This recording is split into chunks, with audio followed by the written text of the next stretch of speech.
Well, unless Bob Hieronymus can remember everything down to like the football helmet that was under the suit and the shoulder pads, but he can't remember driving for an hour over bumpy dirt roads in a beaten up old truck. You can't let that go, can you, Steven? No, but we could talk about the timeline. Is it possible for them to do what they said they did that day? Say they shot the film at 1:30. Exactly. The commonly assumed time. Yeah, it's about 1:30. It could have been too much later in the afternoon than that, because the sun wouldn't have been there anymore.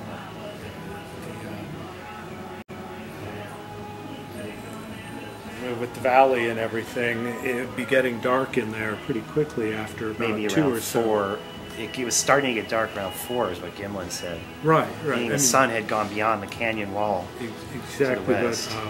but in the film it appears that you've got direct sunlight, and all these areas that we've looked in, I can personally testify that on the 20th of October,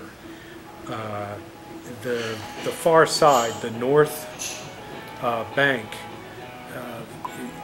starts getting into shadow just after 2.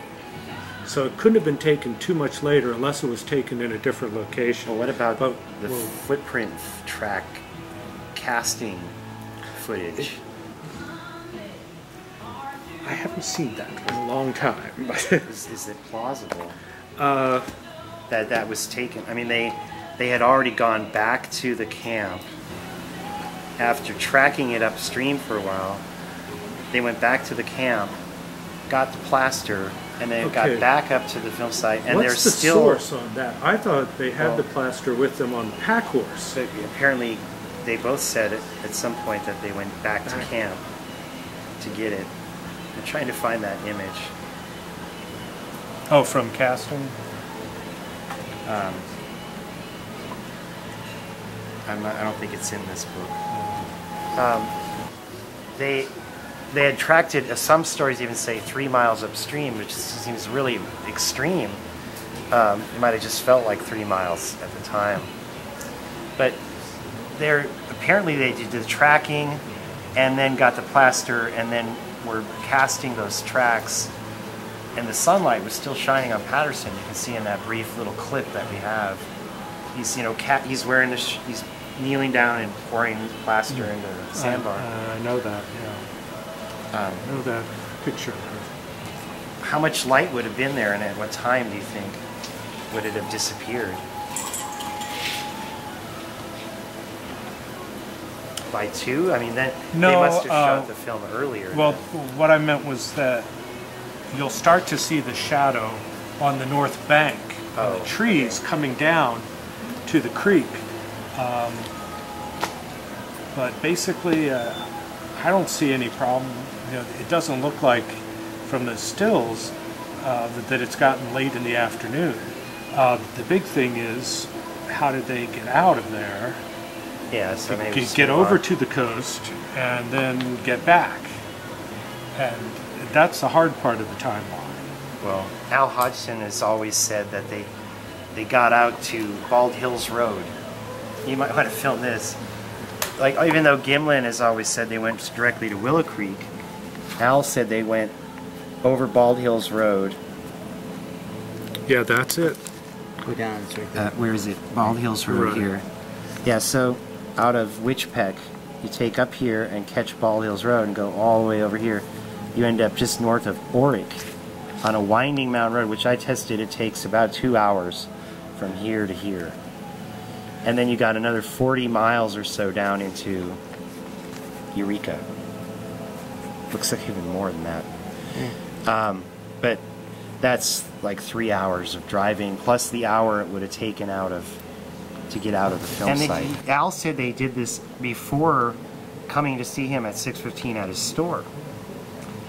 Having already apparently mailed the film or sent it on an airplane from Murray Field, which is right in here. Same day of the filming? Murray Field is like right, oh, there it is, the airport. 1:30 in the afternoon filming? Well, Bluff Creek in the afternoon? So there's just there's no way if they, No way. 1:30 to 2:30 to 3:30 to 6:30. They wouldn't have gotten back to Willow Creek until about 8 o'clock or so, even if they were flying like speed demons. But if you assume they went down here, you've got about an hour and then about another hour to Willow Creek. So if they got out of Dodge and at a reasonable hour by 4, Gimlin said it was starting to get dark when they left around 4. They got 2 hours or so to drive to Willow Creek. Then talk to Al. Then go to Murray Field. Of course, all the all the postal service offices were closed at the time, so I think the timeline is totally plausible if we follow Gimlin's story and figure Al forgot certain things. Yeah, well, if Al just was wrong about that one particular fact, from the conversation all those years ago, if he was wrong about that, then it's possible. It's possible. It's tight. It doesn't explain exactly how the film got from California to Washington, but it is possible to do it. Or how it was developed. How it was. Others have talked about that. That's a long. I thought Crescent City was involved with that. Never heard that one before. Crescent City. No? Well, What happened in Crescent City? That's vaguely thought. Developed it up there? Maybe not. well, if it had come out, I don't know. If they had come out on the Bald Hills Road, it would have been just about the same distance to Crescent City as going south. But it's the first I've ever heard of that. Well, But that's a lot of crazy driving, and then also talking to Al Hodgson in Willow Creek. Yeah. And then apparently going again, according to other tales, to the Forest Service office with Still McCoy. So I think Al just remembers first that Patterson told him something about going over the hill, Bald Hills Road. He probably just misspoke or misunderstood, one of the two. so, but he has recorded to reporters saying stuff. But it's Al's story that, Al's story. that they took the Bald Hills Road. Yeah. And as far as I know, he's the only one that says that, and the only one who can quote Patterson as having said that.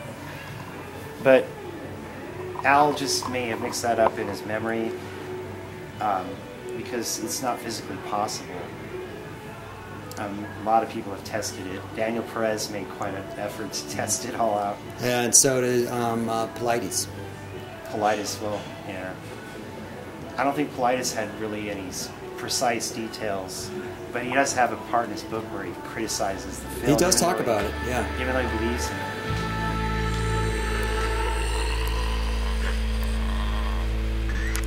Bigfoot lives.